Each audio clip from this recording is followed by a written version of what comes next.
One of the things I noticed immediately on the ordination certificate is it has words of this effect. This is to certify that my name, Scott Henderson, has been set apart and called to the ministry of the gospel. And, when I read that, what immediately came to mind was a passage in Romans chapter 1, verse 16, which is a very familiar text, where Paul says, "For I am not ashamed of the gospel of Christ, for it is the power of God unto salvation for everyone who believes, to the Jew first, and then also to the Greek." And I really pondered that for a while, because while Paul tells us why he's not ashamed, because it's the power of God unto salvation, the question that came to mind for me was, why should Paul have to say that he's not ashamed? I mean, why would anyone be ashamed of the gospel at all? And I think as I pondered that, if we knew anything about the social, political, and religious culture of the first century, then we would know exactly why Paul would feel it necessary to say that. Now, putting aside for a moment that the disciples of Jesus who were asked to carry this message of the gospel forward were basically a hodgepodge of individuals who should have never gotten along in the first place.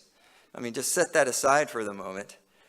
The core of the gospel message, which is what Paul tells us about in 1 Corinthians chapter 15, and that is to say, the crucifixion and the resurrection of Jesus, the core of that gospel message carries with it two social scandals.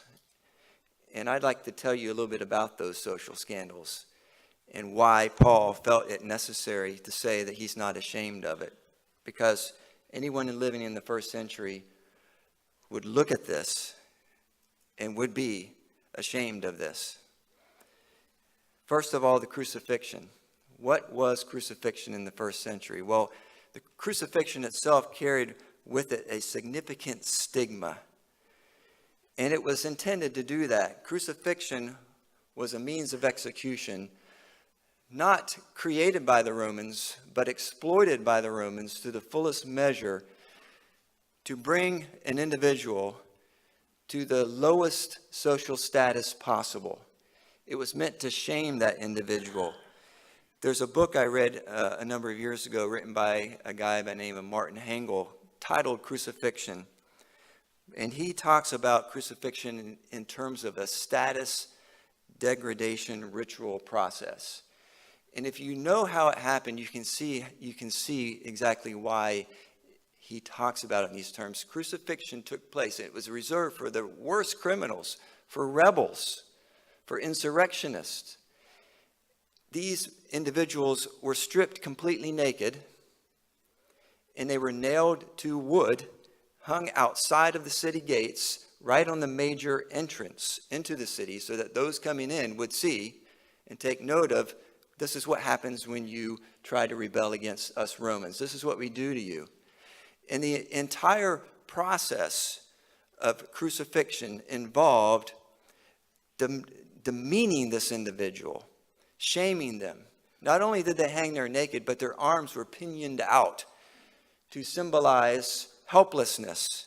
And their bodies were positioned on this wood in such a way that they would completely lose control of their bodily functions. They would defecate on themselves. And this was a terrible thing to witness. There are lots of other things that took place, and the Romans knew about these things. I'm not going to mention because they're so horrible. But this was meant to stigmatize an individual. And to the Jewish leaders, as we know, who in the Gospel of John demanded that Jesus be crucified by the Romans, they knew what crucifixion would do to this movement because they had done it before. Jesus had created a movement that was very, very popular. He had thousands of people that would flock to hear him teach. And they wanted to do away with this movement. crucifixion was the way. Remember, Pilate tried to appease them. He first flogged Jesus and brought him out and mocked him. He thought this would satisfy the crowd. It did not. So then he thought he would compare Jesus to this rebel Barabbas and offered to free one of them. They chose Barabbas. They wanted him crucified, intentionally so, because they knew that if Jesus was humiliated, his followers would disperse, and that would be the end of the Jesus movement. We know that the stigma of the cross moved forward even beyond Jesus, because the early church, we do not find the symbol of the cross being used by the early church for the first 300 years of church history, because there was such a stigma attached to it. It wasn't until the memory of crucifixion, after it had been banned by the Romans, was diminished, and that Constantine had his vision of a cross before a battle, that the symbol of the cross was brought back. And now today, it's a very common thing to see. You see it right behind me. But we forget what that symbolized in the first century. So that was the first scandal. And I'm only briefly talking about these. The other one was the resurrection. The resurrection itself was an embarrassment in the first century. The Romans and the Greeks didn't believe in any kind of resurrection. They had no concept of it. In fact, when Paul tried to tell the philosophers in Athens about Jesus and the resurrection, it was so far off the radar for them that they thought he was talking about two different gods, Jesus one and Anastasia, another one, a Greek god. And when he clarified that he meant that Jesus literally was resurrected from the dead, they laughed at him. They laughed at him about that. Even some of Paul's converts in Corinth must have thought that this idea of a resurrection was too hard to accept.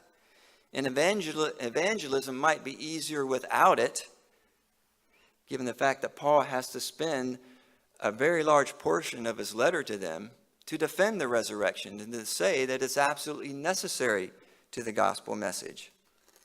And to make matters worse, the Jews did not believe anybody would be resurrected from the dead prior to a general resurrection on the last day. Even the disciples could not accept these ideas when Jesus tried to tell them on a number of occasions what was going to happen to him. Now these, if you can allow me to be technical a little bit here, these sociological contexts are what sociologists call plausibility structures. And these are what form the basis in our minds for establishing what makes sense. You know, it allows things to come in and we can make sense and make meaning of them, but they also prevent things from coming into our minds and being acceptable to us. These are two fundamental scandals that should prevent anyone from wanting to accept the message of the gospel. So let me make it simple to you. In the first century, there are no sociological, cultural, or religious reasons why the gospel should have survived the death of Jesus, much less the resurrection. And it is here, I believe, that we can see how radical and powerful it was and still is if we're willing to allow it to be so. I believe it is precisely because the gospel message was so radical that's why it was so successful and why it was so powerful in that day and age.